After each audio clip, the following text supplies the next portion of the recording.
तो चलिए आज का हमारा अगला वर्ड है डेपोजिशन।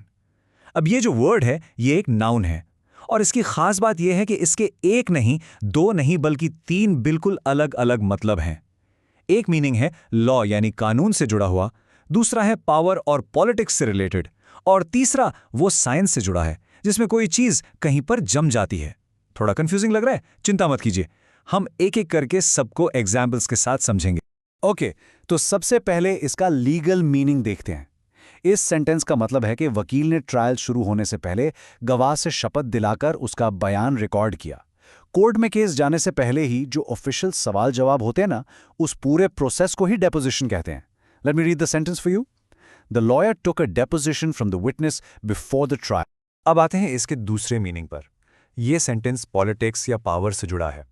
यहाँ डेपोजिशन का मतलब है किसी बड़े लीडर या राजा को उसकी गद्दी से, उसकी पोजीशन से हटा देना। तो इस सेंटेंस का मतलब हुआ कि जब राजा को गद्दी से हटाया गया तो राजधानी में इसके खिलाफ प्रोटेस्ट यानी विरोध प्रदर्शन हुए। The sentence is the deposition of the monarch was met with protests in the capital. और अब है इसका तीसरा साइंटिफिक मतलब।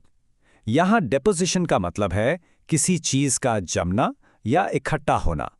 सेंटेंस कह रहा है कि धीरे धीरे गाद या मिट्टी के जमने से नदी के मुहाने पर एक नया डेल्टा बन गया। आपने देखा होगा ना, नदी अपने साथ मिट्टी, रेत बहा कर लाती है और वो कहीं पर जम जाती है। बस उसी प्रोसेस को डेपोजिशन कहते हैं। Let's read it out. The slow deposition of silt created a new delta at the reverse mouth.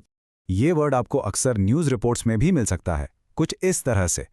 इस कोट का मतलब है कि कमिटी पिछले हफ्ते हुई सुनवाई के ऑफिशियल डेपोजिशन डॉक्यूमेंट्स को रिव्यू कर रही है, यानी उनकी जांच कर रही है। यहाँ पर डेपोजिशन का मतलब वही पहले वाला कानूनी मतलब है, शपथ लेकर दिए गए बयान के कागजात।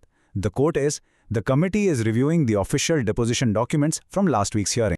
चलिए अब डेपोजिशन के कुछ सिनोनिम्स यानी इससे मिलते जुलते शब्दों पर नजर डालते हैं। इसके कानूनी मतलब के लिए आप टेस्टिमनी या स्टेटमेंट यूज कर सकते हैं।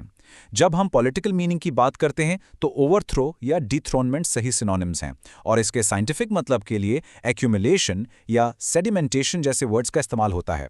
The words are testimony, statement, overthrow, dethronement, accumulation and sedimentation. और अब सिनोनिम्स के बाद बारी आती है एंटोनिम्स की, यानी इसके उल्टे, विपरीत शब्दों की। तो जहां डेपोजिशन का मतलब था गद्दी से हटाना, वहीं इसका उल्टा है कॉरोनेशन या एंथ्रोनमेंट, जिसका मतलब है राज्याभिषेक करना या गद्दी पर बैठाना। और साइंटिफिक कॉन्टेक्स्ट में जहां डेपोजिशन मतलब जमना होता है, उसका उल्टा है इरोजन या रिमूवल, यानी मिट्टी का कट जाना या हट जाना। Let's read the antonyms. Coronation, enthronement, erosion, removal. तो ये था हमारा आज का वर्ड डेपोजिशन, जिसके हमने 3 अलग अलग मीनिंग सीखे। बस आज के लिए इतना ही, मिलते हैं नेक्स्ट वीडियो में। Happy learning.